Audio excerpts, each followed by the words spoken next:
Vraiment, un, c'est lancer, et deux, lancer les bras. Et lancer le corps, et lancer les bras.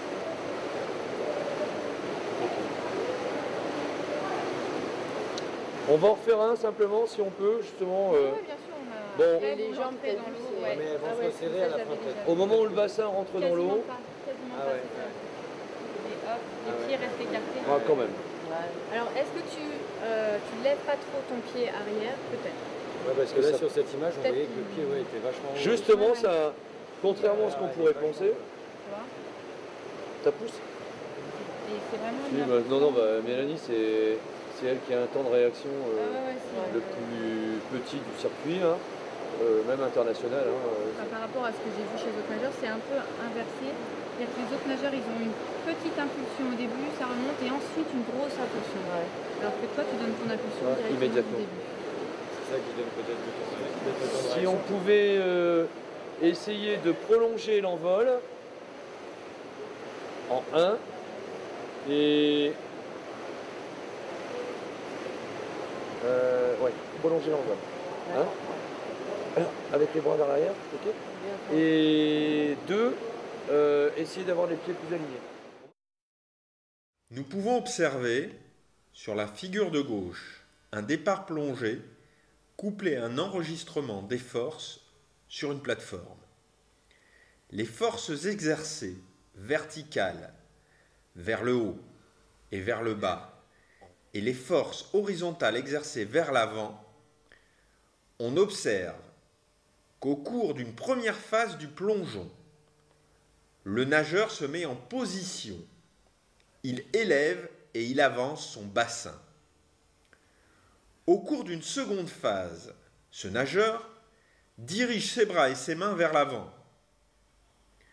Ce qui est remarquable, c'est qu'au moment où le nageur mobilise ses bras et ses mains vers l'avant, les forces exercées sur la plateforme ne sont pas maximales. C'est un peu comme s'il n'était pas capable de réaliser les deux actions simultanément. Placer les bras et les mains et exercer une poussée maximale vers l'avant avec les jambes.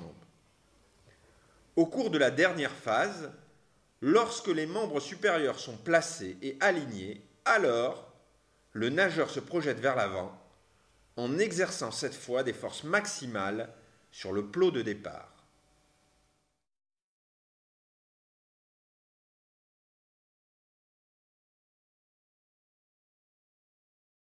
Certains nageurs ont une poussée plus puissante sur le pied avant, alors que d'autres, à l'inverse, ont une poussée plus puissante sur le pied arrière.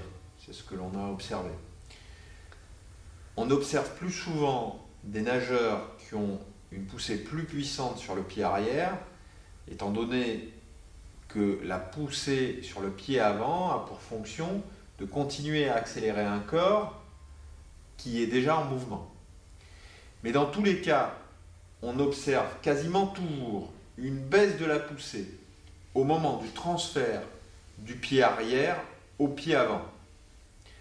De même, on observe toujours une baisse de la poussée lorsque les bras, au cours du plongeon, sont ramenés vers l'avant. Encore une fois, c'est comme si le nageur ne parvenait pas à faire deux choses en même temps de façon optimale. Dites-moi ce que vous avez mis en œuvre pour plonger le plus rapidement possible, pour vous donner le plus de vitesse pour réaliser le 15 mètres le plus rapide possible. Qu'est-ce que vous avez mis en œuvre? Qu'est-ce que vous avez fait? Essayez de m'expliquer ce que vous avez fait. L'impulsion au départ.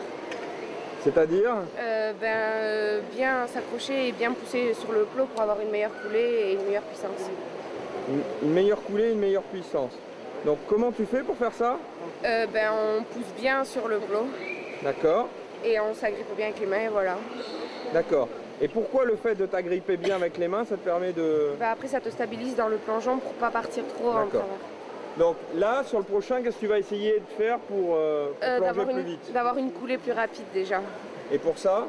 Aller à fond. Qu'est-ce que tu vas faire pour le dernier, pour essayer de plonger plus vite? Essayer de faire un meilleur temps de réaction. Qu'est-ce que tu vas essayer de faire? Mieux m'accrocher sur le plot. Pour éviter d'accrocher sur le plot. Pour éviter de glisser. Bon, c'est pas. Venez voir, c'est pas contradictoire de s'accrocher mieux sur le plot et avoir un bon temps de réaction? Non, pas du tout.